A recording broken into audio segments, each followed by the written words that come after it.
तो जब भी कभी कोई एग्ज़ाम नज़दीक आता है तो एग्ज़ाम की नज़दीकी में बहुत ज़रूरी होता है कि आप बहुत ज़्यादा चीज़ों को ना पढ़ें, चीज़ों को बहुत सेलेक्टेड होकर के पढ़ें।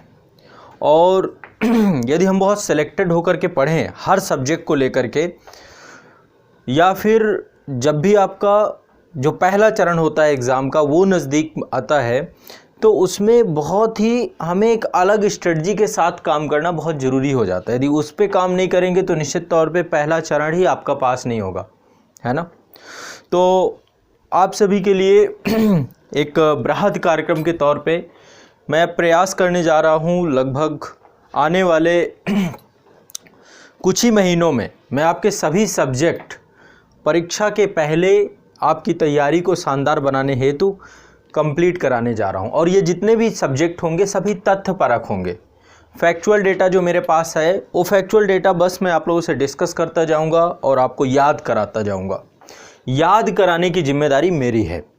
एक एक टॉपिक को, एक एक फैक्ट को, एक्चुअली जो परीक्षा का पहला चरण होता है वो पूरा तथ्यात्मक होता है। और मैं सच कहूँ कि आप सभी को जितने भी तथ्य हैं बहुत अच्छे से मैं मेमोराइज़ कराता हुआ चलूँगा। इतना आप लोगों को बिल्कुल क्लियर रखना है। हर एक सब्जेक्ट को लेकर के चलेंगे। शुरुआत भारतीय राज्य व्यवस्था से करेंगे। प्रयास करेंगे कि मुश्किल से मुश्किल हर एक सब्जेक्ट में 10 क्लासेस लें। ज़्यादा से ज़्यादा बोल रहा हूँ, इससे कम क्लासेस भी हो सकते हैं क्योंकि अभी कोई अंदाज़ा नहीं है। हर सब्जेक्ट की अपनी गहराई और डेप्थ है। तो विषयवार, टॉपिक वाइज मैं आपको फैक्चुअल डेटा आप लोगों के साथ डिस्कस करता चला जाऊंगा। और आप लोग का काम ये होना चाहिए कि आप लोग आराम से मुझे सुने। जब भी कोई चीज़, जो कोई फैक्ट, कोई बिंदु मैं आपके सामने लेकर के आऊँ, आप उसे सोचिए उसका आंसर क्या होगा, फिर इसके बाद मैं याद कराऊंगा। ठीक है, एक एक पॉइंट को याद कराऊंगा। तो भारतीय राज्य व्यवस्था के जो प्रश्न हमेशा बार बार सभी परीक्षाओं में पूछे जाते हैं, उन प्रश्नों को लेकर के मैं यहाँ पर आपसे डिस्कस करूँगा, चर्चा करूँगा। और मैं सच बता रहा हूँ कि यदि आप पूरे सेशंस कंप्लीट करेंगे, आप एग्ज़ाम में सबसे अग्रणी भूमिका में होंगे। जनरल स्टडी में हम हर एक विषय को लेकर के इस तरीके से चलेंगे। सबसे पहले भारतीय राज्य व्यवस्था, फिर विज्ञान की विषय वस्तु है, फिर भूगोल की विषय वस्तु है, इतिहास की विषय वस्तु है, पर्यावरण की विषय वस्तु है। टॉपिक की कमी नहीं है। ऐसे ही करंट अफेयर्स में भी किया जा सकता है। करंट अफेयर्स में जब समय नज़दीक आ रहा हो तो उस समय ऐसे कुछ प्रश्नों को लेकर के मैं आप लोगों के सामने उपस्थित होऊंगा। तो हर एक सब्जेक्ट को लेकर के मैं आप लोगों के लिए बहुत सिस्टमेटिक और बहुत ही कह सकते हैं कि सटीक जानकारी के साथ आपकी अब तैयारी शुरू कराऊंगा। और आने वाले कुछ ही महीनों में हम एक बृहद स्तर का जो पूरा पाठ्यक्रम है, पूरा सिलेबस है आपकी परीक्षा का, इसे बहुत फैक्चुअल पढ़ेंगे। और इसका जो उद्देश्य है, प्रारंभिक परीक्षा है, परीक्षा का पहला चरण है, आप पहले चरण में सफल हों, इसी उद्देश्य से इतनी बड़े स्तर की तथ्यपरक जानकारी मैं आप लोगों के साथ साझा करूँगा, डिस्कस करूँगा। ठीक है, तो इसमें बराबर की सहभागिता होगी। स्वाभाविक है मेरी गति ज़्यादा हो सकती है, और यदि मेरी गति ज़्यादा होती है तो ऐसे में आप लोगों को 1 से 2 बार वीडियो को रिपीट करके देखना पड़ेगा। और मुझे बस आराम से सुनना है, आराम से सुनेंगे, एक एक चीज़ आपके दिमाग में बैठती जाएगी। यहाँ पे ज़्यादा मैं डिस्कस नहीं करूँगा। डिस्कस मैं सिर्फ यहाँ पे फैक्ट पे ही चर्चा करूँगा। ज़्यादा डिस्कशन पे आप जानते हैं कि फिर बहुत लंबा सेशन इंटर कर जाता है। नहीं, मुझे कम समय में इसे कंप्लीट कराना है। यदि मैं आपको कह रहा हूँ कि मैक्सिमम 10 सेशन, इसका मतलब मुझे बहुत तेज़ी से चलना पड़ेगा। अब पॉलिटी में सब टॉपिक्स की कमी है, कम से कम 15-20 टॉपिक हैं। यदि भारत के संविधान की बात करें तो संविधान में ही आप पाएंगे कि लगभग 24 भाग हैं। और इन सभी भागों से यदि प्रश्नों को निकाला जाए तो बहुत सारे प्रश्न होते हैं, आर्टिकल से प्रश्न होते हैं।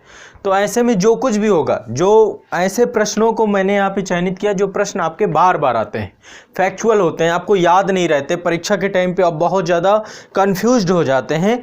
तो एक तरीके का पूरा ये ऐसा डेटा है जो डेटा आपको सिर्फ तथ्यात्मक जानकारी देगा। और यही परीक्षा के समय बहुत ज़रूरी होता है। पहले चरण में आपके पास तथ्य यदि सही हैं तो आप कहीं भी गलत करके नहीं आएंगे। तो इस अल्टीमेट पर्पज के साथ हम सेशन शुरू करने जा रहे हैं। और मैं उम्मीद करता हूं कि आप जितने भी होंगे सभी लोग आसानी से मुझे बस सुनते जाएंगे। संभव हो नोट्स बनाना चाहें, आपकी मर्जी, आप नोट्स बना सकते हैं, लिख भी सकते हैं चीज़ों को। तो चलिए भारतीय राज्य व्यवस्था के आज के सेशन की शुरुआत करते हैं और एक एक विषय वस्तु को बिंदुवार पढ़ते हैं। और प्रयास रहेगा कम समय में मैं आपको सारे एपिसोड दे दूं। ये एक मेरा जो बृहद प्रयास, एक समय मैंने इसको सोचा था और आज इसे साकार रूप अब देने जा रहा हूँ। ठीक है, तो चलिए शुरुआत करते हैं आपके भारतीय राज्य व्यवस्था की विषय वस्तु से। तो सबसे पहले जो टॉपिक होता है, जब कभी भी संविधान की विषय वस्तु हम प्रारंभ करते हैं तो सबसे पहला टॉपिक आपका क्या होता है? संविधान की विषय वस्तु में पहला टॉपिक होता है भारत के संविधान का ऐतिहासिक विकास। ठीक है, अब इसमें ये नहीं कि मैं क्रम से आपको पढ़ाऊँ, क्रम से पढ़ाने का काम मैं बहुत डिटेल क्लासेज में करता हूँ। डिटेल की क्लासेज में मैंने क्रम से सारी चीज़ें पढ़ाई हैं, एक एक आर्टिकल जितने भी आपके रहे हैं, है ना। शुरुआत मैंने बिल्कुल बिगनिंग से की थी, एक एक आर्टिकल की और एक एक आपका जो सब में जो कुछ भी है, 1600 AD का चार्टर एक्ट, 1726 का, 1773 का रेगुलेटिंग एक्ट, 1781 का एमेंडिंग एक्ट, 1784 का पिट्स इंडिया एक्ट। यदि संवैधानिक विकास की बात करें, संविधान एक दिन में तो नहीं बना ना, एक लंबी उपज है, बहुत लंबा समय लगा है।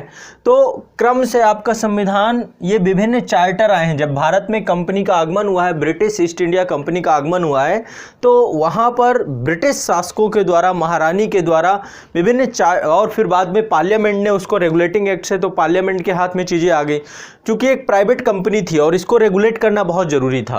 तो जो एक पूरा संविधान का ऐतिहासिक विकास है, इससे बहुत सारे प्रश्न पूछे जाते हैं, है ना। लेकिन मैं सबको डिटेल में नहीं पढ़ाऊंगा, मैं सिर्फ क्वेश्चन आंसर फॉर्म पे ही आपको चीज़ें डिस्कस करूंगा। ठीक है, 1786 में जब कॉर्नवालिस के टाइम पे एक एक्ट था 1793 का, फिर 1813 का, फिर इसके बाद हर 20 साल में एक्ट आए हैं। जैसे कि आप देखेंगे 73 फिर 93, ये 20 साल के ड्यूरेशन पे एक्ट हैं। फिर इसके बाद आपका 1833 का चार्टर एक्ट है, 1853 का है। फिर यहाँ से कंपनी का शासन आगे चल के ख़त्म हो जाता है। 1858 में आपका क्राउन के अधीन शासन चला जाता है, तो भारत शासन अधिनियम। इसके बाद 1861 का, इसके बाद 1892, इसके बाद 1909, 1909 के बाद 1919, 1919 के बाद 1935, 1935 के बाद, इससे पहले और घटनाएं हुई हैं, जैसे साइमन कमीशन की बात है 1927 में। ठीक है, फिर नेहरू रिपोर्ट आई 1928 में, ये भी घटनाएं ही हैं, सब घटनाएं हैं। 1940 में अगस्त प्रस्ताव, 1942 में क्रिप्स मिशन, 1942 के बाद आपका 1945 में बेबल प्लान। ये आपको याद होना चाहिए, सब टिप्स की चीज़ें हैं। भारत का संविधान है, याद करने जैसी कोई बात ही नहीं है, ये सब याद होना चाहिए, सब आपके दिमाग बिल्कुल भरा होना चाहिए। संविधान सभा के गठन के लिए आई कैबिनेट मिशन योजना 1946, और इसके बाद जो है आपका माउंटबेटन प्लान आया 3 जून 1947 को, और इसके बाद भारत की आज़ादी के लिए भारतीय स्वतंत्रता अधिनियम 1947 को ही आया। तो ये कुछ घटनाएं हैं, ये पूरा ऐतिहासिक क्रम है। संविधान सभा आपका 1946 में जब कैबिनेट मिशन आया, उसके बाद ही आपकी संविधान सभा का निर्माण हो गया। तो अब इससे बहुत सारे प्रश्न हैं, इन्हीं में से बहुत सारे प्रश्न निकल के आते हैं। मैं सभी प्रश्नों को तो नहीं ले सकता एक साथ, है ना। मेरा प्रयास सभी प्रश्नों को एक साथ लेने का, मैं क्योंकि सब कुछ एक साथ नहीं हो सकता। मेरा प्रयास रहेगा कि मैं कुछ प्रश्न आप लोगों के बताता जाऊं जो बार बार पूछे जा रहे हैं, जिनसे टॉपिक सबसे ज़्यादा आता है। तो एक संविधान की यात्रा यानी मिक्स क्वेश्चन होंगे, मिक्स्ड क्वेश्चन मैं आप लोगों को लेकर के चलूँगा। और ये मिक्स्ड क्वेश्चन यदि आप रखेंगे तो आपको बहुत कम समय में चीज़ें बहुत अच्छे से याद होंगी बेटा, बहुत अच्छे से याद हो जाएंगी, चीज़ें बहुत ईजी हो जाएंगी। जो चीज़ें बहुत कठिन लगती थी वही चीज़ें आपको बहुत आसान हो जाएंगी। ठीक है, तो चलिए प्रारंभ करते हैं चीज़ों को, और बहुत आसानी से, बहुत मिक्स करके क्वेश्चन, कभी इस एक्ट से, कभी इस एक्ट से, कभी इस एक्ट से क्वेश्चन में लेकर के आऊँगा। तो चलिए शुरुआत करते हैं।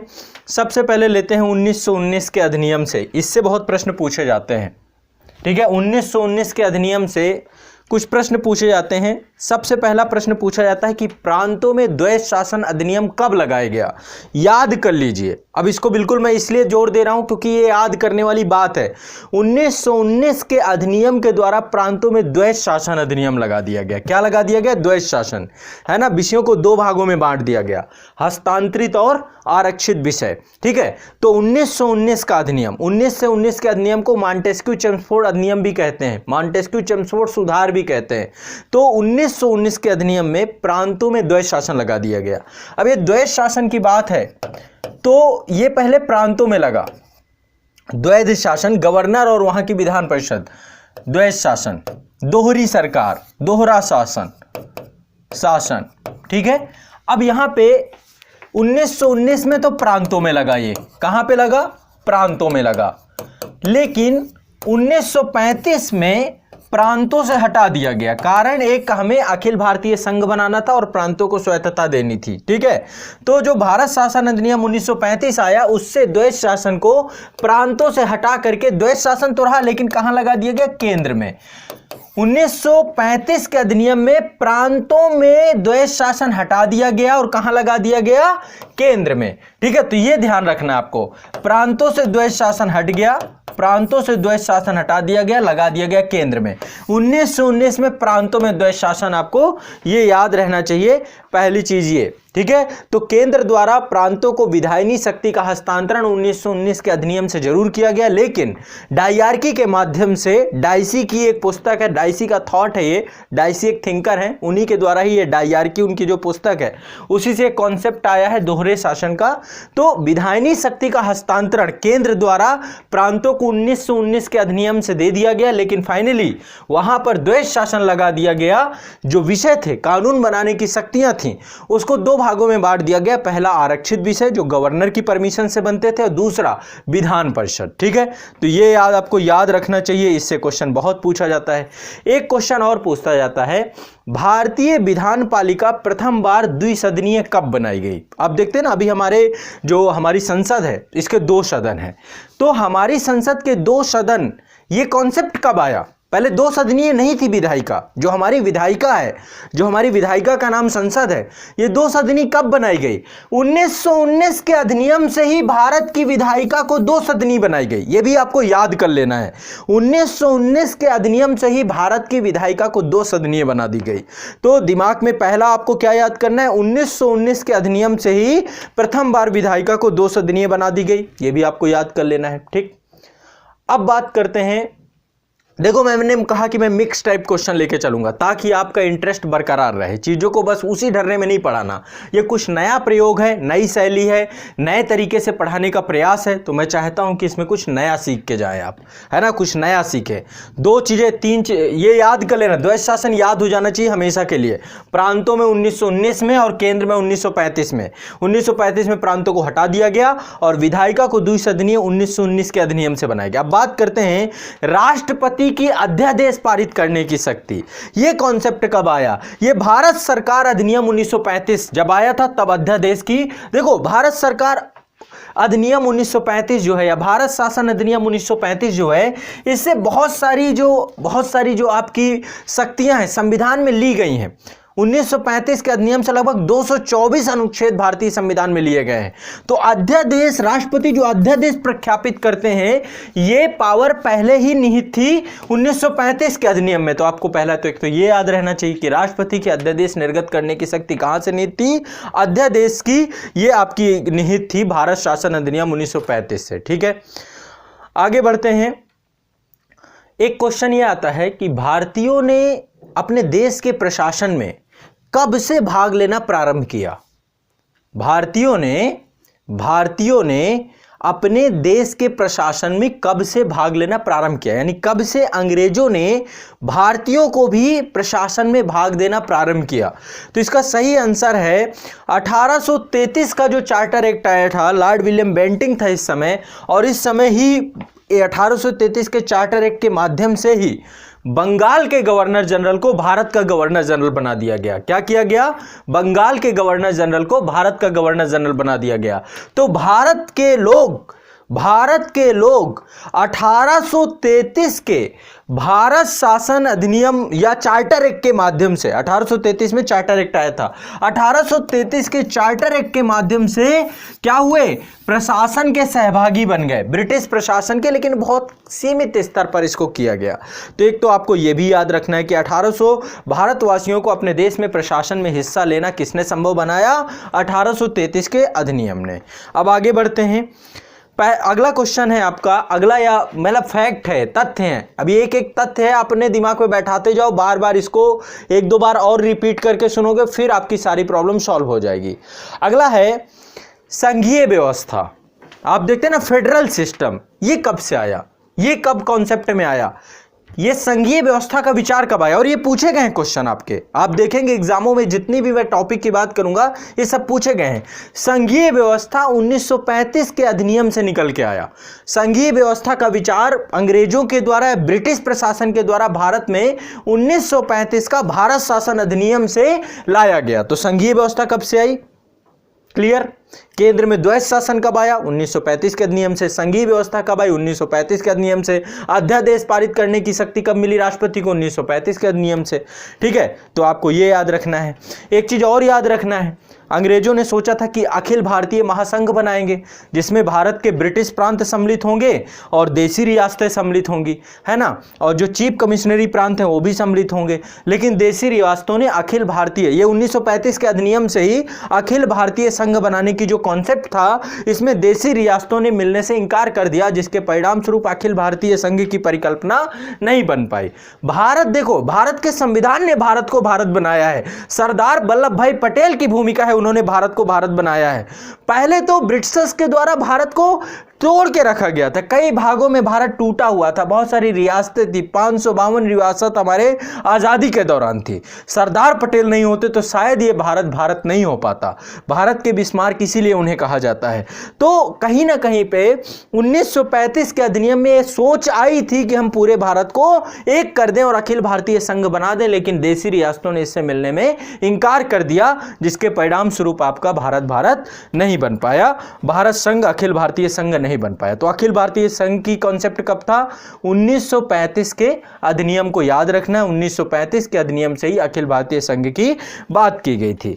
आगे बात करते हैं, जो देखिए 1935 के अधिनियम में ही शक्तियां, राज्य सूची, संघ सूची, समवर्ती सूची, ये सारे कॉन्सेप्ट आ चुके थे। ठीक है, लेकिन अवशेष शक्तियां किसके पास रहेंगी, अवशेष शक्तियां किस पे निहित होंगी, इसका कॉन्सेप्ट की बात जो थी ये कहां पर थी।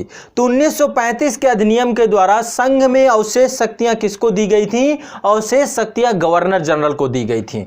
1935 के अधिनियम के द्वारा जो अवशेष शक्तियां समझते हैं जिनका उल्लेख, जैसे अभी वर्तमान की बात करें, जो वर्तमान हमारा संविधान है 7वीं अनुसूची शक्तियों की बात करता है। 7वीं अनुसूची क्या करता है, 7वीं अनुसूची में संघ सूची, राज्य सूची, समवर्ती सूची की बात है। यह तो अभी के संविधान की बात है जो कि 26 जनवरी 1950 के बाद लागू हुआ। उसके पहले जब भारत शासन अधिनियम चल रहा था तो अभी क्या होता है, अवशेष शक्तियां वे शक्तियां होती है जो संघ सूची, समवर्ती सूची, और जैसे कि अभी 3-4 चीजें अभी निकल के आई हैं सामने, जैसे कि साइबर क्राइम।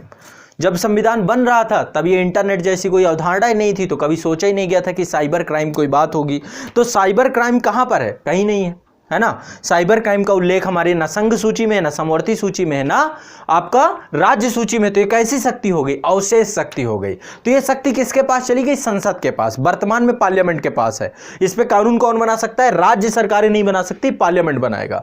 जैसे कि स्पेस टेक्नोलॉजी, अंतरिक्ष अनुसंधान। अंतरिक्ष अनुसंधान उस समय अवधारणा नहीं थी कि भाई स्पेस टेक्नोलॉजी टाइप की कोई चीज होगी। आने वाले समय में स्पेस भी आपका एक बहुत बड़ा रिसर्च सेंटर बन जाएगा। तो स्पेस टेक्नोलॉजी का विषय भी आपका अवशेष शक्तियों के अंतर्गत आता है। यह विषय भी संविधान में कहीं वर्णित नहीं है। तो कौन इस पे कानून बना सकता है, पार्लियामेंट बना सकती है। लेकिन भारत शासन अधिनियम 1935 के तहत गवर्नर जनरल के पास अवशेष शक्तियां थी। यह याद रखना चाहिए आपको, यह प्रश्न पूछा जाता है। ठीक है, तो यह भी आपको याद रखना है कि 1935 के अधिनियम के द्वारा अवशेष शक्तियां किसको दी गई, गवर्नर जनरल को दी गई। आगे बात करते हैं, नेक्स्ट है भारत शासन अधिनियम 1935 के द्वारा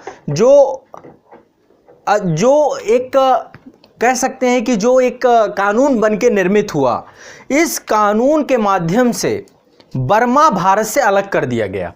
बर्मा समझ रहे हैं, बर्मा पीगू प्रदेश बोलते थे। पहले बर्मा भी भारत का हिस्सा होता था, अखंड भारत का हिस्सा होता था।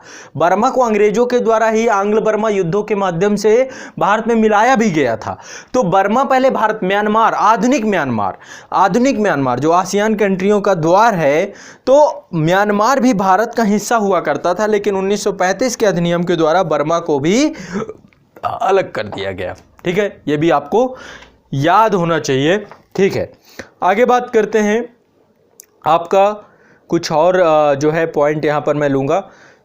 आपको एक अधिनियम है 1892 का अधिनियम, एक अधिनियम है आपका 1892 का अधिनियम, ये देखिए ये अधिनियम है आपका 1892 का अधिनियम, ठीक है, चार्टर एक्ट है आपका 1892 का। तो ये जो आपका भारत विधान परिषद अधिनियम 1892 था, इसके द्वारा जो है भारतीयों को बहुत सारी शक्तियां प्राप्त हुई, जैसे कि बजट में बहस करने की शक्ति प्राप्त हुई। आपको ये याद रहना चाहिए 1892, ये क्वेश्चन कई बार पूछा गया है कि किस अधिनियम के द्वारा भारतीयों को बजट में बहस करने की शक्ति प्राप्त हुई 1892 के अधिनियम से। लेकिन पूरक प्रश्न पूछने की, काउंटर क्वेश्चन पूछने की शक्ति कब मिली? 1909 के अधिनियम में। होता है ना, जब कभी संसद में बहस चढ़ती है तो पहले एक प्रश्न पूछा जाता है, जब प्रश्नकाल चलता है, जब प्रश्न का उत्तर मंत्री महोदय दे देते हैं तो फिर पूरक प्रश्न पूछा जाता है। तो 1892 के अधिनियम में बजट में बहस की बात तो शुरू हो गई, लेकिन काउंटर क्वेश्चन नहीं पूछ सकते थे, पूरक प्रश्न नहीं पूछ सकते थे। पूरक प्रश्न पूछने की प्रथा 1909 के अधिनियम में प्रारंभ हुई थी, ध्यान रखना है। इसके अलावा कुछ क्वेश्चन आपके 1773 के अधिनियम से पूछे जाते हैं, ठीक है। 1773 से क्या प्रश्न पूछे जाते हैं? पहला क्वेश्चन पूछा जाता है, कलकत्ता में सर्वोच्च न्यायालय का प्रावधान किस अधिनियम के द्वारा किया गया? तो कलकत्ता में सर्वोच्च न्यायालय का प्रावधान 1773 के रेगुलेटिंग एक्ट के माध्यम से किया गया, याद होना चाहिए। 4 न्यायाधीशों की नियुक्ति की गई और उसमें से न्यायाधीश थे एलिजा इम्पे, इनका भी नाम आपको रटा होना चाहिए। एलिजा इम्पे जो है ये मुख्य न्यायाधीश थे। एलिजा इम्पे क्या थे? मुख्य न्यायाधीश बना दिए गए इस सर्वोच्च न्यायालय के, ठीक। तो आपको पहला पॉइंट, कलकत्ता सुप्रीम कोर्ट की स्थापना 1773 के अधिनियम के द्वारा की गई। इसके बाद आगे बढ़ते हैं, नेक्स्ट अगला पॉइंट आपका है, अगला है भारत का संघीय न्यायालय। आप देख रहे हैं ना, अभी तो सुप्रीम कोर्ट के नाम से है, लेकिन उस समय ये तो कलकत्ता का सर्वोच्च न्यायालय 1773 के अधिनियम से आया, लेकिन भारत का संघीय न्यायालय फेडरल कोर्ट कब आया? भारत का संघीय न्यायालय जो वर्तमान में सर्वोच्च न्यायालय है, यह 1937 में बना। यह भी याद होना चाहिए, कब बना? 1937 में, यानी भारत शासन अधिनियम के तहत बना, ठीक। ये भी बिल्कुल क्लियर हो जाना चाहिए। कलकत्ता का सर्वोच्च न्यायालय 1773 में, और जो संघीय न्यायालय है ये कब बना आपका? इसको बिल्कुल दिमाग में बैठा लेना चाहिए। संघीय न्यायालय आपका जो बना, ये आपका बना आपका 1937 में बना, भारत शासन अधिनियम के तहत, ठीक, बिल्कुल। और जो आपका कलकत्ता का सर्वोच्च न्यायालय था वो 1774 में, रेगुलेटिंग एक्ट 1773 के माध्यम से बना। दोनों याद रखना, वारेन हेस्टिंग थे उस समय, ठीक, ये क्लियर रहना चाहिए। अगला, क्योंकि इन्हीं में थोड़ा कंफ्यूजन होता है, संघीय न्यायालय बच्चे नहीं समझ पाते हैं, या फिर कलकत्ता क्या का सर्वोच्च न्यायालय क्या है, यहाँ का क्या है, ये नहीं क्लियर हो पाता है। अब बात करते हैं थोड़ा सा पिट्स इंडिया एक्ट के माध्यम से। पिट्स इंडिया एक्ट में जब 1784 में पिट्स इंडिया एक्ट आया, तो पिट्स इंडिया एक्ट के माध्यम से क्या किया गया? कार्यों का विभाजन कर दिया गया। एक बनाया गया board of control. Board of control का काम होता था, जो पॉलिटिकल वर्क है, जो राजनीतिक कार्य है, जो शासन प्रशासन करने का काम है, बोर्ड ऑफ कंट्रोल करता था। और जो कंपनी का व्यापार करने का काम है, इसके लिए बना दिया गया बोर्ड ऑफ डायरेक्टर्स, है ना। निदेशक मंडल पहला था, नियंत्रक मंडल। नियंत्रक मंडल का काम था भारत का जो राजनीतिक वर्ग है या शासन प्रशासन है, इस पे नियंत्रण रखना। और दूसरा जो था बोर्ड ऑफ कंट्रोल, ये व्यापार कार्य को निर्धारित, बोर्ड ऑफ डायरेक्टर्स ये व्यापार को निर्धारित करते थे। कब किया गया था? 1784 में पिट्स इंडिया एक्ट आया था। पिट्स उस समय समसामयिक ब्रिटेन के प्रधानमंत्री थे, उन्हीं के नाम से पूरा अधिनियम आया था, ठीक है। तो पिट्स इंडिया एक्ट के माध्यम से क्या हुआ? 2 भागों में बांट दिया गया, बोर्ड ऑफ कंट्रोल और board of directors. Board of control का काम था प्रशासन, शासन प्रशासन करना, और बोर्ड ऑफ डायरेक्टर्स का काम क्या था? बहुत क्लियर है, व्यापार काम करना। कंपनी तो व्यापार के उद्देश्य से आई थी ना, वो तो प्रशासन उन्हें, है ना। अंग्रेज क्या कहते हैं? हमने भारत को बेखबरी के दौर में जीत लिया। अरे मूर्ख मत बनाओ, बेखबरी के दौर पे नहीं, सोची समझी पूरी रणनीति थी, बेखबरी कुछ नहीं था, ठीक है। चलो, इसके अलावा 1813 का चार्टर, ये भी बहुत जरूरी है।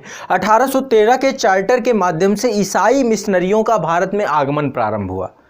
1813 का जो चार्टर अधिनियम है, इसके माध्यम से भारत में ईसाई मिशनरी यानी कि धर्म प्रचार, और इसके बाद अंधाधुंध धर्मांतरण चालू हुआ। यहाँ पर जोर जबरदस्ती से भी धर्मांतरण किया गया, पैसे का लोभ और लालच देकर के भी धर्मांतरण किया गया, है ना। आज देखेंगे ईसाई धर्म के भारत में जितने भी लोग हैं सब कन्वर्टेड है। ये मतलब इसमें बलात्, तभी आपने देखा होगा 1813 के बाद से जनजातीय विद्रोह, क्योंकि इन्होंने जनजातियों को टारगेट किया। और जनजातियों को टारगेट किया। तो 1813 के बाद जनजाति अपने कल्चर के प्रति बहुत संवेदनशील होते हैं, है ना। और फाइनली क्योंकि ईसाई मिशनरी आए थे धर्म प्रचार के लिए, लेकिन इन्होंने जो बलात् धर्मांतरण धन के लालच में किसी भी तरीके से प्रारंभ किया, उसके परिणाम स्वरूप भारत में बहुत सारे विद्रोह प्रारंभ हो गए। तो 1813 का चार्टर एक्ट ईसाई मिशनरियों का भारत में आगमन की बात थी। इसके बाद जो है एक चीज़ और याद रखना चाहिए, 1833 का जो चार्टर एक्ट था, 1833 के चार्टर एक्ट के माध्यम से क्या हुआ था, गवर्नर जनरल की परिषद में कानूनी सदस्य की नियुक्ति का प्रावधान किया गया था। गवर्नर जनरल की परिषद में कानूनी शक्ति की नियुक्ति का प्रावधान कब किया गया था, 1833 के चार्टर एक्ट में। ठीक है, चलिए आगे अभी और कुछ पॉइंटों पे बात करते हैं। अब बात करते हैं 1937 में देश में चुनाव हुए थे, भारत में चुनाव हुए थे और कांग्रेस जो है उसमें सबसे बड़ी पार्टी बन के उभरी थी। 1937 में देश में चुनाव हुए थे और कांग्रेस सबसे बड़ी पार्टी बन के उभरी। तो इस चुनाव में कांग्रेस का जो मंत्रिमंडल बना वो कितने प्रांतों में बना, ये क्वेश्चन पूछा जाता है। याद रखना है आपको, 8 प्रांतों में बना। ये क्वेश्चन है, बहुत फैक्चुअल है, आप नहीं लिख पाते हैं। 8 प्रांतों में कांग्रेस ने सरकार बनाई, 8 प्रांतों में कांग्रेस ने सरकार बनाई, ये बिल्कुल याद रखना, सबसे बड़ी पार्टी बन के निकली थी। इसके बाद आपको पता होगा 1939 में द्वितीय विश्व युद्ध प्रारंभ हो गया। द्वितीय विश्व युद्ध के परिणाम स्वरूप सिर्फ 28 महीने, ये भी याद रखना, 28 माह, ये भी प्रश्न पूछता है, 28 महीने, चूंकि द्वितीय विश्व युद्ध में जबरदस्ती भारतीयों को ढकेल दिया गया, हमारी मंशा को जाने बिना अंग्रेजों ने क्या किया, जबरदस्ती भारतीयों को भी उसका हिस्सा बना दिया कि भारतीय भी इस युद्ध में सम्मिलित हैं। तो इसका विरोध करते हुए कांग्रेस ने क्या किया, इसका बहिष्कार किया और बहिष्कार के परिणाम स्वरूप उसने इन 8 मंत्रिमंडल से क्या किया, इस्तीफा दे दिया। यानी कि 28 माह की सरकार चली थी उस दौरान, 28 माह की सरकार के बाद इसने इस्तीफा दे दिया था और उसके बाद एक कह सकते हैं राजनीतिक गतिरोध प्रारंभ हो गया। महात्मा गांधी ने व्यक्तिगत सत्याग्रह प्रारंभ किया। पहले सत्याग्रही विनोबा भावे थे, दूसरे सत्याग्रही जवाहरलाल नेहरू थे, है ना। दिल्ली चलो आंदोलन भी इसे कहते हैं। 1939 में ही आपका ये इसके परिणाम स्वरूप 1940 में प्रारंभ हुआ था व्यक्तिगत सत्याग्रह और दिल्ली चलो आंदोलन, ये आपको याद होना चाहिए। और इसके बाद ही आपका पहली बार 1940 में अंग्रेजों ने स्वीकार किया कि भारतीय अपना संविधान स्वयं बनाएंगे और ऑफिशियली भारत के संविधान के निर्माण की बात जो ब्रिटिशर्स ने स्वीकार की 1940 के अगस्त प्रस्ताव में की। जो 1940 का अगस्त प्रस्ताव था उसमें उन्होंने एक्सेप्ट किया कि हम भारतीयों को उनका संविधान बनाने देंगे। ये राइट किसने दिया, ये राइट जो है अंग्रेजों ने पहली बार। तो इससे भी प्रश्न पूछता है कि अंग्रेजों ने ऑफिशियली कब स्वीकार किया कि भारतीय अपना संविधान बनाएंगे। 1940 के अगस्त प्रस्ताव के माध्यम से। क्यों, मजबूरियां थी, वो चाहते थे कि भारत जो है उनके साथ द्वितीय विश्व युद्ध में सम्मिलित हो जाए और सम्मिलित होने के लिए बहुत सारे सिगूफे देते रहे, लेकिन भारत के जो राजनीतिक गतिरोध था वो खत्म नहीं हुआ। क्यों, क्योंकि हमें अब भारत की आज़ादी चाहिए थी। भारत के जितने भी स्वतंत्रता संग्राम सेनानी थे या कांग्रेस जो सबसे बड़ी संस्था थी वो भी आज़ादी की मतवाली हो चुकी थी, उसको भी आजादी के नीचे कुछ भी स्वीकार नहीं था। तभी 1942 में क्रिप्स महोदय आए, सर स्टेपर्ड क्रिप्स आए, पैंथिक लॉरेंस आए, एक क्रिप्स मिशन भारत आया, 3 सदस्यीय क्रिप्स मिशन आया और इसने कहा कि एक निर्वाचित संविधान सभा द्वारा ही भारत के संविधान का निर्माण किया जाएगा और भारत को औपनिवेशिक दर्जा दिया जाएगा। यह कब कहा गया, पहली बार जो स्वीकार इन्होंने किया कि एक निर्वाचित संविधान सभा ही भारत के संविधान का निर्माण करेगी, ये क्रिप्स मिशन में बात कही थी। ये भी याद रखना चाहिए आपको। महात्मा गांधी ने इसे रिजेक्ट कर दिया, पोस्ट डेटेड चेक बताया इसको, बोला जवाहरलाल नेहरू ने बोला एक ऐसा बैंक जो अब रहेगा ही नहीं, आने वाले समय में बैंक ही खत्म हो जाएगा, ऐसा चेक का करेंगे क्या हम, है ना। उत्तर दिनांकित चेक बोल दिया महात्मा गांधी ने। तो फाइनली ये 1942 का जो आपका क्रिप्स मिशन आया था ये भी फेल हो गया, असफल हो गया, किसी ने स्वीकार नहीं किया, ना तो भारत की उस समय कांग्रेस पार्टी ने, ना मुस्लिम लीग ने जो दूसरी बड़ी पार्टी थी। ये भी आपको याद रखना चाहिए, ठीक है। एक अधिनियम था, आपको शायद याद हो, 1883 में एक अधिनियम आया था। 1885 में भारतीय राष्ट्रीय कांग्रेस की स्थापना हुई थी, है ना। पहली बैठक हुई थी 28 दिसंबर 1885 को। उससे पहले एक अधिनियम आया था एल्बर्ट बिल, आप लोगों को शायद पता हो।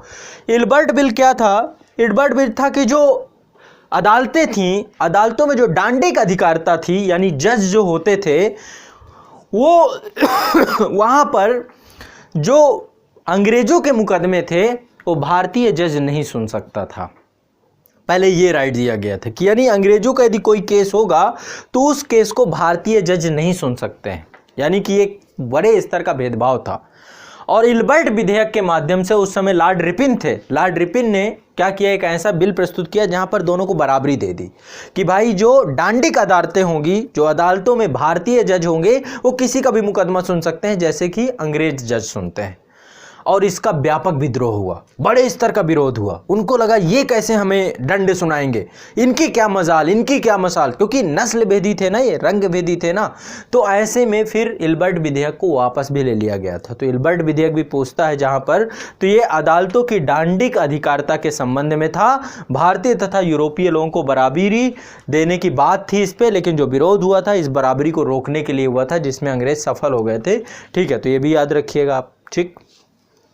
ठीक है ना, चीज़ें बहुत क्लियरिटी, मैं जो जो एक एक फैक्ट बोल रहा हूँ ना, यदि आप मुझे आराम से सुनेंगे ना, आपका एक भी फैक्ट, मैं बहुत इधर उधर से डाटा उठा रहा हूँ। क्यों इधर उधर से डाटा उठाने का मतलब है, आपको यदि मैं सीक्वेंस में दूंगा चीज़ें भूलती हैं, इधर उधर से दूंगा तो जंबल याद होंगी, ये फैक्ट याद होंगे। ऐसे ही क्वेश्चन आते हैं एग्जाम में, तो सीक्वेंस में बहुत ज़्यादा बोरिंग होती है आपको चीज़ें।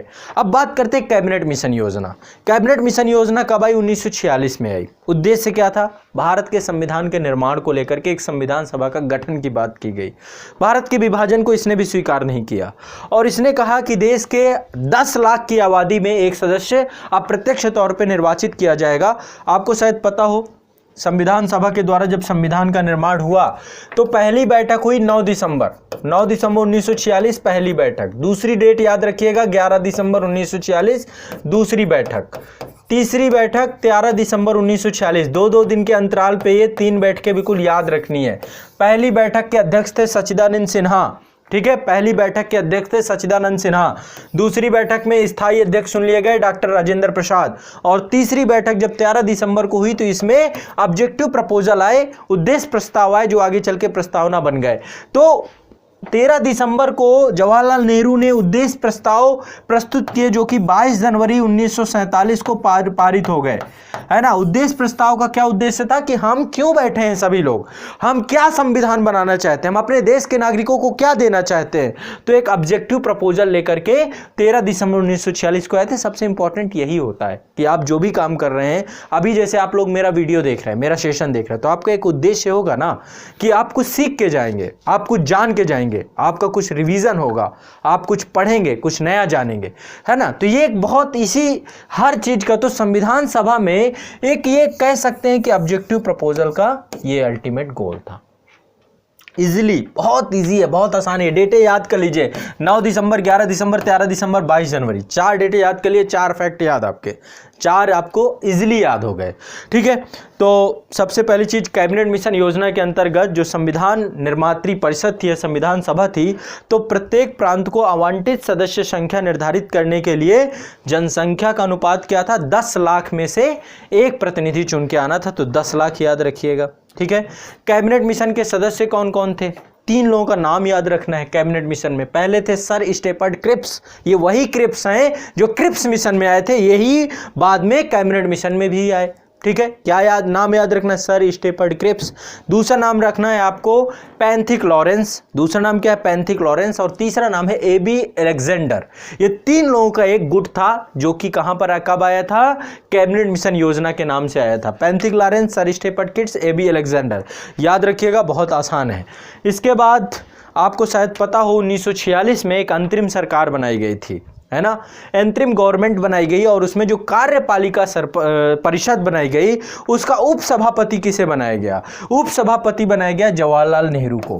किसे बनाया गया? जवाहरलाल नेहरू। तो 1946 में जो अंतरिम सरकार बनी, अंतरिम सरकार के उपसभापति कौन थे? जवाहरलाल नेहरू। कौन थे? जवाहरलाल नेहरू। कौन थे? जवाहरलाल नेहरू, ये याद रखिएगा आप। ठीक है, सभापति गवर्नर जनरल था उस समय का, समकालीन गवर्नर जनरल। ठीक है, ये याद रखना है आपको। तो 1946 में निर्मित अंतरिम सरकार के कार्यपालिका परिषद के उपसभापति कौन थे? जवाहरलाल नेहरू थे, ये भी याद रखना चाहिए आपको। ठीक है, आगे अभी कुछ पॉइंट हैं। पॉइंट देखो, बहुत सारे दे के जाऊंगा। एक बहुत अच्छा क्वेश्चन जो आप लोग को हमेशा भूलता है, भारतीय संविधान सभा में कुल महिला सदस्य कितनी थी? भारतीय संविधान सभा में कुल महिला सदस्यों की संख्या याद कर लो 15 थी, याद कर लो 15 थी। भारतीय संविधान सभा में कुल महिला सदस्यों की संख्या कितनी थी, याद कर लेना, रट लेना है, 15 थी। कितनी थी, 15। कितनी थी, 15। कितनी थी, 15। अपने दिमाग में बैठा लेना है, टोटल 15 सदस्य थी। और एक कुछ कथन है, कथनों के बारे में भी चर्चा करूंगा, लेकिन सबसे पहले जो है आपको एक 2 फैक्ट और याद करा देता हूं।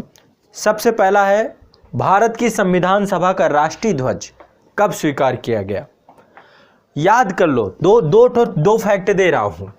आपको पता है देश आजाद हुआ 15 अगस्त को, 15 अगस्त 1947 को देश आजाद हुआ, ठीक। एक डेट है आपकी 26 जनवरी 1950। ये दो डेट आपको याद है। ये डेट का उद्देश्य है भारत की स्वतंत्रता, हम आज़ाद हो गए। किससे, एक राजनीतिक गुलामी से आज़ाद हो गए, ठीक है। 26 जनवरी हमारा संविधान लगा जिसने हमें अधिकार दिए, है ना। यदि ये नहीं होता तो हम कुछ नहीं होते। आज इसी के कारण से आप लोग वोट दे रहे हैं, चुनाव कर रहे हैं, सब कुछ कर रहे हैं। आपके लीगल राइट है, मैं पढ़ा रहा हूँ, आप पढ़ रहे हैं, इसी संविधान ने हमें राइट दिया है। तो 15 अगस्त को क्या करना था, झंडा फहराना था। क्यों, देश आज़ाद हो रहा था लाल किले के प्राचीर में। तो झंडा सबसे पहले कब स्वीकार किया गया, डेट याद कर लीजिए, 22 जुलाई को। 22 जुलाई 1947 को आपका झंडा एक्सेप्ट हो गया। भारत का जो झंडा है, ऑफिशियल झंडा, जिसमें 3 रंग हैं और एक अशोक चक्र है, वो कब आपका जो 3:2 रेशियो में है ना। इसका अनुपात ये है, इस अनुपात का जो हमारा तिरंगा है, तिरंगा कब स्वीकार किया गया, 22 जुलाई 1900। बिल्कुल याद रखना है, बहुत आसान है, बहुत ईजी है, इसमें कुछ भी टेंशन लेने की जरूरत नहीं है। और जो झंडा समिति के अध्यक्ष थे, ये भी याद रखना है, झंडा समिति के अध्यक्ष संविधान सभा के अध्यक्ष थे डॉक्टर राजेंद्र प्रसाद। झंडा समिति के अध्यक्ष भी आपके संविधान सभा के अध्यक्ष थे डॉक्टर राजेंद्र प्रसाद। ये फैक्ट भी आपको याद होना चाहिए। संविधान हमारा बन के कब तैयार हुआ था, ये डेट सबको याद है ना। संविधान दिवस के रूप में 2015 से सरकार मनाती है इसे। 26 नवंबर 1949 को संविधान बन गया और आंशिक रूप से प्रभावी भी हो गया। कुछ आर्टिकल जो है आपके 26 नवंबर 1949 को ही आपके लग गए थे और लागू आपको पता ही है 26 जनवरी 1950 को हुआ था, ठीक है। आगे जो है एक दो पॉइंट और याद रखिए। संविधान को 26 जनवरी के दिन लागू करने का निर्णय किया गया। कारण क्यों 26 जनवरी को भारत के संविधान को लागू करने की बात की गई, क्यों 26 जनवरी को हमारे देश का संविधान लागू हुआ, क्यों, क्योंकि इसी दिन 26 जनवरी 1930, ये याद रखिए, आज़ादी की लड़ाई की घटना, 26 जनवरी 1930 को पूर्ण स्वतंत्रता दिवस मनाया गया, पूर्ण स्वतंत्रता दिवस। और इस दिन को ऐतिहासिक बनाने के लिए भारत का संविधान इस तिथि को ही लागू किया गया, जबकि हमारा संविधान बन के कब तैयार हो गया था, इस डेट को बन के तैयार हो गया था। पूर्ण स्वतंत्रता दिवस, उसी दिन से भारत की आज़ादी का एक झंडा बुलंद हुआ। तो ये आपको याद रखना चाहिए, है ना, ये आपको याद रखना चाहिए। आगे 1-2 क्वेश्चन और आप लोगों के जो फैक्चुअल हैं, फैक्चुअल ध्यान रखेंगे। हमारे संविधान के जो जनक हैं, संविधान बनाने में जिन्होंने सबसे बड़ी भूमिका अदा की, जो हमारे प्रारूप समिति के अध्यक्ष थे डॉक्टर बी आर अम्बेडकर, ये कहाँ से चुन के आए, इनका निर्वाचन कहाँ से हुआ, ये भी प्रश्न पूछता है परीक्षाओं में। तो इनका निर्वाचन हुआ आपका, ये बिल्कुल याद रखना चाहिए, बम्बई प्रेसिडेंसी से चुन के आए। कहाँ से चुन के आए, बम्बई प्रेसिडेंसी से doctor B are Ambedkar ji का निर्वाचन हुआ, ये याद रखना है आपको, ठीक है। और doctor B are Ambedkar ji का जन्म कब हुआ था, 2 डेट याद रखनी है। देश के पहले कानून मंत्री भी हैं। एक डेट आपको याद रखनी है, ये बहुत क्लियर है। एक डेट ये याद रखनी है, 1891 में इनका जन्म हुआ था और 1956 में इनका परिनिर्वाण हुआ था, ठीक है। ये आपको याद रखना है। निर्वाण दिवस क्या है, 1956, ये क्या है, 1891 इनका जन्म दिवस। तो बहुत कम उम्र में देश को बहुत कुछ दे के चले गए। आज बाबा साहब नहीं होते तो शायद जिन अधिकारों को लेकर के हम इतना अपने देश के संविधान की इतनी प्रशंसा करते हैं, संभवतः नहीं कर पाते, ठीक है। अब एक और आपसे 1-2 चीज़ें और आपको बताएंगे। भारत का जो राजकीय चिन्ह था वो कब एडॉप्ट किया गया, अशोक स्तंभ जो आप देखते हैं वो कब एडॉप्ट किया गया, उसको कब अडॉप्ट किया गया, ये भी आपको पता होना चाहिए। मैंने यहाँ पर झंडे की बात कही, झंडा चूंकि 15 अगस्त को फहराना था तो 22 जुलाई 1947 को एडॉप्ट किया गया। 26 जनवरी को 2 काम करने थे। पहला तो हमें जनगण मन गाना था, जन गण मन हमारा राष्ट्रीय गीत है ये याद रखना। ये कब एडॉप्ट हुआ? 24 जनवरी को, 24 जनवरी 1950 को देश का राष्ट्रीय गीत एडॉप्ट किया गया। क्यों? हमें गाना था, गणतंत्र दिवस में इसको गाना था और 22 जुलाई को झंडे को फहराना था, तो इसको 15 अगस्त वाले दिन झंडा फहराना था, तो 22 जुलाई को इसको एडॉप्ट किया गया। और 24 जनवरी 1950 को चूंकि हमें राष्ट्रीय गीत गाना था तो हमने 26 जनवरी से पहले इसको एडॉप्ट कर लिया। लेकिन देश का जो हमारा स्तंभ था, जो हमारा राजकीय चिन्ह है, अशोक की लाट है, इसको कब हमने एडॉप्ट किया? 26 जनवरी 1950 को ही देश का राजकीय चिन्ह एडॉप्ट किया गया। अब 3 डेटें याद कर लो। 22 जुलाई पहली डेट याद कर लो, 22 जुलाई 1947 ये डेट याद कर लो। दूसरा याद कर लो 24 जनवरी 1950 ये डेट याद कर लो। तीसरी डेट याद कर लो 26 जनवरी 1950। ये तीनों डेट जो मैं आपको बता रहा हूं इसमें आपका झंडा है, झंडा एडॉप्ट किया गया। दूसरी डेट जो आपकी है इसमें क्या एडॉप्ट हुआ? इसमें एडॉप्ट हुआ आपका गीत, राष्ट्रीय गीत आपका एडॉप्ट हुआ, राष्ट्रीय गान, माफ करिएगा, राष्ट्रीय गान एडॉप्ट हुआ।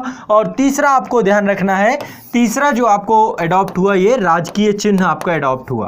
राजकीय चिन्ह, राजकीय चिन्ह इसका अपना ही गुरूर है, अपना ही इसका एक है ना, तो ये आपको ध्यान रखना है। इसके बाद आगे बात करते हैं, नेक्स्ट अगला बात करते हैं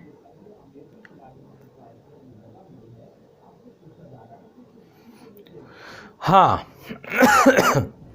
कुछ बात कर लेते हैं यहाँ पर कि क्या कहाँ से लिया गया है। संविधान में बहुत सारे प्रावधान है ना, तो ये अभी इस पे भी डिस्कस करेंगे क्या कहाँ से लिया गया है। देखो यहाँ पे जो चीज़ें मैं बता रहा हूँ ये चीज़ें बार बार आपकी पूछी गई हैं, ये जितने भी क्वेश्चन हैं ये बार बार पूछे जाते हैं, इसीलिए मैं इन्हीं क्वेश्चनों पे जोर दे रहा हूँ। मैं घिसे पिटे उस तरीके में नहीं जा रहा हूँ, मैं यहाँ पे बहुत सेलेक्टिव हूँ ताकि एग्ज़ाम के नज़दीक आप जब इन सेशंस को देखें तो आपका हौसला ही बढ़ जाए और आपके ये पॉइंट वहाँ पर निकल के आए। अगला एक क्वेश्चन आपका बहुत क्लियर है, जो संविधान सभा की पहली बैठक थी, सच्चिदानंद सिन्हा इसके अध्यक्ष थे, ठीक है। इसके बाद जो संविधान सभा के स्थायी अध्यक्ष रहे डॉक्टर राजेंद्र प्रसाद रहे, ये बिल्कुल याद है आपका। संविधान सभा के सदस्यों का चुनाव कहाँ से हुआ था? प्रांतीय सभाओं से चुनाव हुआ था, अप्रत्यक्ष तरीके से चुने गए थे और 10 लाख की आबादी में एक प्रतिनिधि चुना गया था, ये भी याद आपको ये होगा, ठीक है। और संविधान बना था जब बहुत सारी समितियां थे उसमें, जिसमें प्रारूप समिति सबसे महत्वपूर्ण थी। अगस्त 1947 में प्रारूप समिति का गठन किया गया था। और जो भारतीय संविधान जब बना था तो इसमें ईसाई, एंग्लो इंडियन समुदाय, पारसी, जो अनुसूचित जनजाति के लोग हैं, अनुसूचित जाति के लोग हैं, हिंदू लोग हैं, मुस्लिम लोग हैं, सभी धर्मों के लोगों का पर्याप्त प्रतिनिधित्व था। ऐसा नहीं था, क्यों? क्योंकि बहुत सारे, जो आपको याद है ना, एक आपके विंस्टन चर्चिल थे, द्वितीय विश्व युद्ध तो जीत गए लेकिन वो चुनाव हार गए, तो वो भी अनर्गल प्रलाप कर रहे थे विंस्टन चर्चिल के द्वारा। उसी समय बहुत सारे, उस समय के जो बहुत सारे थिंकर थे, ब्रिटिश थिंकर थे, उन्होंने भी बहुत सारी बातें कही। जैसे उन्होंने कहा, एक ऑस्टिन महोदय का आपने नाम सुना होगा, ऑस्टिन महोदय ने कहा संविधान सभा कांग्रेस थी और कांग्रेस भारत था, ये उन्होंने कहा। तो ये कथन किसका है? ये कथन था ऑस्टिन का, ठीक है, क्योंकि कांग्रेस बहुत बड़ा मंच था उस दौरान, कांग्रेस उस समय बहुत बड़ा मंच था आज़ादी के दौरान। तो ऑस्टिन महोदय का, ग्रेविन ऑस्टिन का नाम आपने सुना होगा, जिन्होंने सहकारी संघवाद की अवधारणा पर बल दिया है, उन्हीं का ये कथन है। उन्होंने ही कहा संविधान सभा कांग्रेस थी और कांग्रेस ही भारत था, ये कथन ग्रेविन ऑस्टिन का है। एक कथन और है आइवर जेनिंग्स का, इन्होंने कहा है, इनका एक कथन है, ध्यान रखिएगा, इसको ध्यान से सुनिएगा, काफ़ी बड़ा कथन है इनका। इन्होंने कहा, अपनी राष्ट्रवादी प्रक्रिया में भारतीय संविधान के निर्माताओं ने अल्पसंख्यकों के हितों तथा भावनाओं के महत्व को कम करके आंका। ये सब अनर्गल प्रलाप है उस दौरान, क्योंकि हमारे संविधान सभा में सभी वर्गों का इसका उत्तर दिया गया था बकायदा। संविधान सभा में डॉक्टर राजेंद्र प्रसाद जी ने स्पेशल सेशन और ज्वाइंट सेशन करके माध्यम से पूरा का पूरा एक विवरण दिया था कि हमारे संविधान सभा में कितने सदस्य किस वर्ग से आते हैं। लेकिन ब्रिटिश में चूंकि उनकी एक इतना बड़ा साम्राज्य उनके हाथ से निकल रहा था, तो ऐसे में जरूरी है कि अनर्गल प्रलाप तो होंगे। तो आइवर जेनिंग्स ने क्या कहा? आइवर जेनिंग्स ने कहा कि अपनी राष्ट्रवादी प्रक्रियाओं में भारतीय संविधान के निर्माताओं ने, यानी संविधान सभा ने, अल्पसंख्यक के हितों को तथा भावनाओं के महत्व को कम करके आंका। तो ये उनकी एक फ्रस्ट्रेशन थी जो ऐसे कथनों से निकली है। ये कथन पूछा जाए तो ये कथन किसका है? आइवर जेनिंग्स का है, ये आपको याद रखना चाहिए। और उसी दौरान विंस्टन चर्चिल का भी एक लेख छपा था लंदन टाइम्स में, उसमें भी उन्होंने लिखा था कि भारत में जो है जो संविधान सभा है वो हिंदू धर्म का प्रतिनिधित्व करती है, उसमें अदर धर्म के लोग ही नहीं है। ऐसे बहुत सारे प्रलाप हुए थे, अनर्गल प्रलाप किए गए थे। बाद में जो है उसका रिप्लाई भी संविधान सभा के द्वारा दिया गया था। ठीक है, चूंकि आप देखिए संविधान सभा में जो हमारा संविधान बनाना है उसमें कोई ऐसा वर्ग है ही नहीं जिसके हितों का संरक्षण ना किया गया हो, सभी के हितों का बराबर संरक्षण किया गया है। फंडामेंटल राइट तक में धार्मिक स्वतंत्रता का अधिकार और अल्पसंख्यकों के लिए उनकी शिक्षा और संस्कृति का अधिकार बाकायदा फंडामेंटल राइट बना दिया गया। ये विश्व के अन्य संविधानों में आपको बहुत कम मिलेगा, है ना। तो हमारे देश के संविधान में बराबरी दी गई, बराबर का दर्जा दिया गया। अब मुद्दा बस वही है कि इस मशीनरी को सही तरीके से इंप्लीमेंट करा पाए तो सब कुछ हो पाएगा। मुद्दा यही कि इसको जो चलाने वाले हैं, डॉक्टर BR अम्बेडकर जी ने कहा था, बाबा साहब ने बोला था कि चाहे हम जितना बेहतर से बेहतर संविधान बना दें, लेकिन जब तक इसको चलाने वाले लोग अच्छे नहीं आएंगे तब तक कोई फायदा नहीं है। और इस चलाने वाले लोग कौन लेकर आता है? जनता जनार्दन। आप लोगों की कृपा होती है तभी लोग उस गद्दी पे जाके बैठते हैं जो इस संविधान की मशीनरी को चलाते हैं। आप लोग यदि अच्छे लोगों को चुन के भेजेंगे, अब अच्छे लोग चुन के आते नहीं हैं। क्यों? पैसा, रुतबा, दुनिया भर की चीज़ें चलती हैं। वो धीरे धीरे जब एजुकेटेड सोसाइटी का जन्म होगा ना, धीरे धीरे चीज़ें बदल रही हैं। अब बदलाव हो रहा है, लोग जो है क्वेश्चंस पूछने लग गए हैं। ठीक है, एक और आपको कथन याद रखना चाहिए। महात्मा गांधी ने कहा कि जैसे ही देश की स्वतंत्रता हो जाए, देश की स्वतंत्रता के बाद, देश जब आज़ाद हो जाए, आज़ाद के बाद भारतीय राष्ट्रीय कांग्रेस को भंग कर देना चाहिए। ऐसी कोई संस्था होनी नहीं चाहिए। तो एक राजनीतिक दल के रूप में भारतीय राष्ट्रीय कांग्रेस को भंग करने की बात किसने कही थी? महात्मा गांधी ने। क्यों? महात्मा गांधी नहीं चाहते थे कभी भी आज़ादी का श्रेय कोई पर्टिकुलर एक संस्था लूटे आज़ादी में, क्योंकि सबका रक्त बहा है, सबने इस देश के लिए कुर्बानियां दी हैं, चाहे वो कोई भी पार्टी रही हो। अब चूंकि भारतीय राष्ट्रीय कांग्रेस एक बड़ा दल था, बड़ा घटक था, तो महात्मा गांधी ये चाहते थे कि कांग्रेस रहे ही ना। तो ये भी कथन आपको याद रखना है, ये भी आपको बहुत इंपॉर्टेंट कथन है। कथन क्या है? भारत की स्वतंत्रता के बाद भारतीय राष्ट्रीय कांग्रेस को एक राजनीतिक दल के रूप में भंग कर दिया जाना चाहिए। सुझाव किसने दिया था? महात्मा गांधी के जी के द्वारा दिया था, याद रखना है। इसके बाद जो है एक और जो है कुछ महत्वपूर्ण क्वेश्चन है, एक दो क्वेश्चन और देख लेते हैं।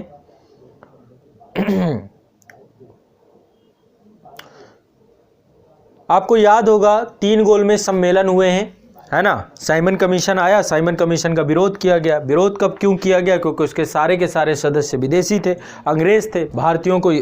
और साइमन कमीशन क्यों आया था? 1919 का जो मॉन्टेस्क्यू चेम्सफोर्ड सुधार था, भारत शासन अधिनियम था, उसकी समीक्षा करने के लिए आया था। उसी अधिनियम में प्रावधान था, आना था 1929 में, आ गया 1927 में, बहुत जल्दबाजी थी। और उसके सारे सदस्य भारतीय, उसमें से एक भी भारतीय सदस्य नहीं था, सभी विदेशी थे। इसके कारण से व्यापक विद्रोह हुआ उसका, और व्यापक विद्रोह होने के बाद फिर आप समझ सकते हैं हमारे देश के बहुत सारे क्रांतिकारियों की उसमें हत्या भी हुई। जो हमारे लाला लाजपत राय थे, उग्रवादी दल के घटक के सबसे महत्वपूर्ण हिस्सा, उन पे लाठीचार्ज हुआ, ख़त्म कर दिए गए, मार दिए गए। उसके बाद देश में क्रांतिकारी आंदोलन का चरम परिणति आई। आपको पता होगा जो हिंदुस्तान सोशलिस्ट रिपब्लिकन पार्टी और उसके जो महत्वपूर्ण अगुआ नेता थे, जैसे चंद्रशेखर आज़ाद या फिर भगत सिंह, राजगुरु सुखदेव, इन सभी ने कहीं ना कहीं पे प्रयास किया कि उन चीज़ों का बदला लिया जाए। फाइनली जो है उनको भी फांसी के तख्ते पर लटका दिया गया। तो देश में आज़ादी की बयार यहाँ से बहुत तेज़ी से उभरी, और इसी दौरान संविधान के जो महत्वपूर्ण चरण थे यहीं से प्रारंभ हुए। जैसे गोलमेज सम्मेलन, 3 गोलमेज सम्मेलन हुए। पहला गोलमेज सम्मेलन, द्वितीय गोलमेज सम्मेलन, तृतीय गोल। पहला गोलमेज सम्मेलन 1930 को हुआ, द्वितीय गोलमेज सम्मेलन 1931 को हुआ, और तृतीय गोलमेज सम्मेलन 1932 को हुआ। तो पहला सम्मेलन में कांग्रेस ने हिस्सा नहीं लिया, कांग्रेस नहीं गई, उसका हिस्सा ही नहीं बने। अब चूंकि भारत का सबसे बड़ा घटक दल है, कोई गया ही नहीं, और यहाँ पे सविनय अवज्ञा आंदोलन प्रारंभ हो गया। ठीक है, फाइनली गांधी इरविन समझौता हुआ 1931 को, 5 मार्च 1931 को गांधी इरविन समझौता हुआ। परिणाम स्वरूप सविनय अवज्ञा आंदोलन स्थगित कर दिया गया। और दूसरा क्या हुआ, अभी इस बार यूपीएससी में क्वेश्चन भी था इसको लेकर के, गांधी इरविन समझौते से क्वेश्चन भी आया था, गलत था, हिंदी की प्रिंटिंग तक सही से नहीं कर पाते, बड़ा दुख होता है इस चीज़ को देख। तो इसके बाद जो है महात्मा गांधी जो है द्वितीय गोलमेज सम्मेलन में सम्मिलित हुए। कब? द्वितीय गोलमेज सम्मेलन में। याद रखिएगा, महात्मा गांधी द्वितीय गोलमेज सम्मेलन में सम्मिलित होने लंदन गए। फाइनली वहाँ से भी उनको कुछ मिला नहीं, और जो आपका देश को जो सांप्रदायिक ताकतों में बांटने की बात थी वो और चरम हो गई। और इसके बाद तीसरा काम क्या हुआ, तीसरा तृतीय गोलमेज सम्मेलन हुआ, उसका भी कोई मतलब नहीं निकला। अंततोगत्वा कम्युनल अवार्ड की घोषणा हुई, है ना, सांप्रदायिक पंचायत की, और जो आपका पृथक निर्वाचक मंडल था, जो 1909 के अधिनियम से पृथक निर्वाचक मंडल की व्यवस्था की गई थी, हिंदू मुस्लिम की भावना या सांप्रदायिकता की भावना को बल दिया गया था, उसका विस्तार कर दिया गया और उसके लिए दलितों को भी पृथक निर्वाचक मंडल का हिस्सा बना दिया गया। परिणाम स्वरूप महात्मा गांधी ने इसका विरोध किया। विरोध के परिणाम स्वरूप उन्होंने यरवदा जेल में आमरण अनशन प्रारंभ कर दिया, और फिर गांधी और अंबेडकर के बीच में पूना पैक्ट हुआ। याद रखिएगा, सितंबर 1932 में पूना पैक्ट हुआ, और पूना पैक्ट के परिणाम स्वरूप जो कम्युनल अवार्ड था उसको पूरी तरीके से समाप्त करने की बात की गई। ठीक है, तो ये भी आपको याद रखना चाहिए। ठीक है, यही सारी चीज़ें। तृतीय गोलमेज सम्मेलन आपको पता होगा, तृतीय गोलमेज सम्मेलन की विचार विमर्श की परिणति के बाद ही, क्योंकि 1932 में तृतीय गोलमेज सम्मेलन हुआ, और इसके बाद ही आपका क्या आया, भारत शासन अधिनियम 1935, जिसके अधिकांश अनुच्छेद भारतीय संविधान में लिए गए। और इन तीनों गोलमेज सम्मेलनों में सम्मिलित होने वाले व्यक्ति बी.आर. अम्बेडकर थे और भारतीय संविधान के निर्माता थे। तो देखा जाए, यदि इनडायरेक्टली देखें तो बी.आर. अम्बेडकर जो थे भारत शासन अधिनियम 1935 के भी वो रचनाकार थे, उसमें भी वो सबसे ज़्यादा सम्मिलित थे, सबसे बड़ी सहभागिता उनकी रही है। ठीक है, चलिए, इसके बाद और भी कुछ पॉइंट हो सकते हैं, यदि कुछ होंगे तो मैं और आपको बताता हूं। बाकी अभी धीरे धीरे आप देखते जाइएगा, मैं कोई भी पॉइंट नहीं छोड़ूंगा। जब आप इसके पूरे टॉपिक, पूरे सेशन कर लेंगे, आपको जो सबसे ज़्यादा बार बार पूछे जाने वाले प्रश्न हैं वो सब मैं यहाँ पे रिपीट कर चुका हूँ, प्रयास में यही करूँगा। ठीक है,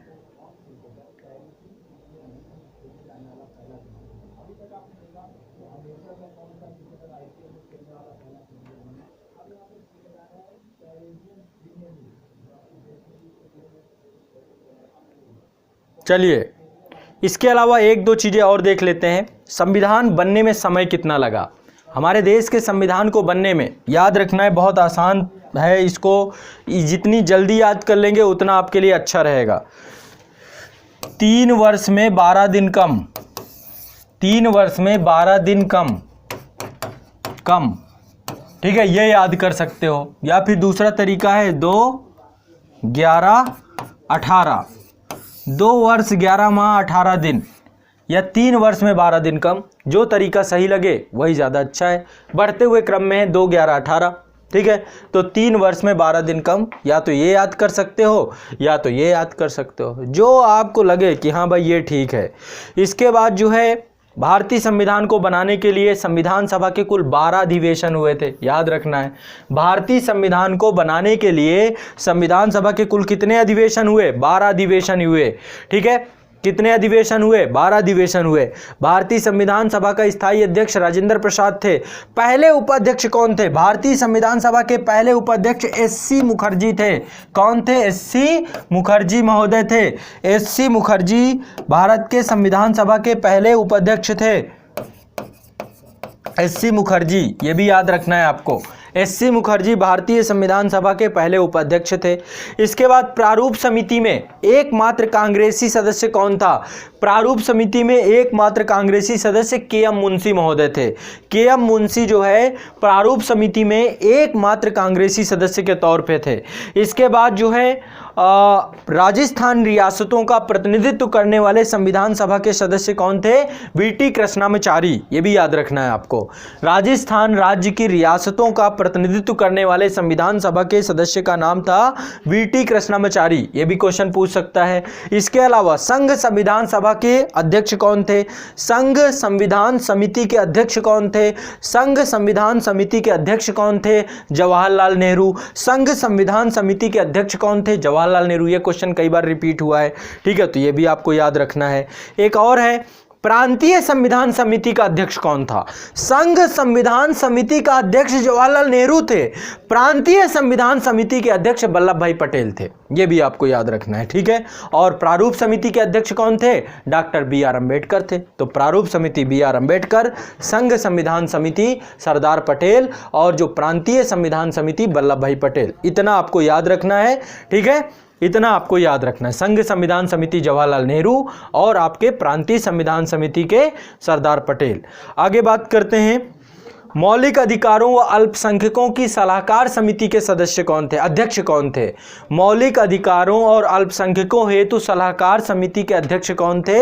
बी आर अम्बेडकर महोदय थे। कौन थे? बी आर अम्बेडकर महोदय थे। कौन थे? बी आर अम्बेडकर महोदय थे। यह भी याद रखना है, ठीक है। माफ करिएगा, हाँ, मौलिक अधिकारों और अल्पसंख्यकों की सलाहकार समिति के अध्यक्ष सरदार पटेल थे। यहां पे थोड़ा शायद मैं बी आर अम्बेडकर फ्लो में बोल गया। बी आर अम्बेडकर प्रारूप समिति के थे, ये याद रखना है। बी आर अम्बेडकर प्रारूप समिति के थे और मौलिक अधिकार और अल्पसंख्यकों के लिए सरदार पटेल थे। तो प्रांतीय संविधान सभा, इसके कौन थे? सरदार पटेल। मौलिक अधिकार और अल्पसंख्यकों के सरदार पटेल। देखो फ्लो में मुझे भी बहुत सारी चीज़ें जो होती हैं ना जंबल हो जाती हैं, कोई चीज़ पहले आ गई, कोई चीज़ बाद में आ गई, तो थोड़ा इसके लिए माफ़ी दीजिएगा। बाकी मेरा प्रयास है कि आपको मैं गलत फैक्ट एक भी बता के नहीं जाऊँगा, ठीक है। इसके अलावा आपको पता होगा प्रारूप समिति में बी आर अम्बेडकर जी को साथ में जोड़ दें तो 7 सदस्य थे। टोटल कितने थे? 7 सदस्य, ठीक है। तो बी आर अम्बेडकर जी के अलावा 6 सदस्य और थे, ये ध्यान रखना है, ठीक है। और प्रारूप समिति का गठन कब हुआ? प्रारूप समिति का गठन हुआ 29 अगस्त 1947 को, ये डेट भी याद रखना है। 29 अगस्त 1947 को प्रारूप समिति का गठन हुआ, याद कर लो ये 29 अगस्त 1947 को प्रारूप समिति का गठन हुआ। एक क्वेश्चन और बार बार पूछता है, संविधान सभा के संवैधानिक सलाहकार कौन थे? हमारी संविधान सभा के संवैधानिक सलाहकार का नाम है बी एन राव। क्या नाम है? हमारे संविधान सभा के संवैधानिक सलाहकार थे B N Rau. V N Rau, V N Rau, V N Rau, V N Rau, V N Rau. हमारी संविधान सभा के संवैधानिक सलाहकार का नाम बिल्कुल रट लेना है आपको, क्या नाम है? बी एन राव, ठीक है। भारतीय संविधान का प्रथम प्रारूप तैयार किसने किया था? बी एन राव महोदय ने ही। पहला प्रारूप इन्होंने ही तैयार किया था, पहला ड्राफ्ट इन्होंने ही तैयार किया था। भारतीय संविधान का पहला प्रारूप तैयार करने वाले व्यक्ति भी यही थे और भारतीय संविधान के संवैधानिक सलाहकार भी यही थे, ठीक है। तो ये इतने आपको मैंने काफ़ी सारे जो है पॉइंट आपको बता दिए मेरे ख्याल से, ठीक है। उद्देश्य प्रस्ताव, जो आज प्रस्तावना है, प्रस्तुत करने वाले जवाहरलाल नेहरू हैं, ये मैंने आपको बता ही दिया था सारी चीज़ें। तो मेरे ख्याल से लगभग जितने फैक्ट हो सकते हैं आपके संविधान से जुड़े हुए वो सारी चीज़ें हो सकते हैं। एक और फैक्ट आप ध्यान रखिएगा, एक फैक्ट है आपका, भारत के लिए संविधान की रचना हेतु संविधान सभा का विचार सबसे पहले किसने प्रस्तुत किया? ठीक है, भारत के लिए संविधान की रचना हेतु संविधान सभा का विचार सर्वप्रथम 1934 में स्वराज्य पार्टी के द्वारा प्रस्तुत किया गया। ठीक है, यह भी आपको याद रखना है। स्वराज्य पार्टी के द्वारा 1934 में संविधान सभा की बात की गई थी। 1934 में स्वराज्य पार्टी के द्वारा सबसे पहले संविधान सभा की बात की गई थी एम एन राव के द्वारा। ठीक है, ये भी याद रखना है।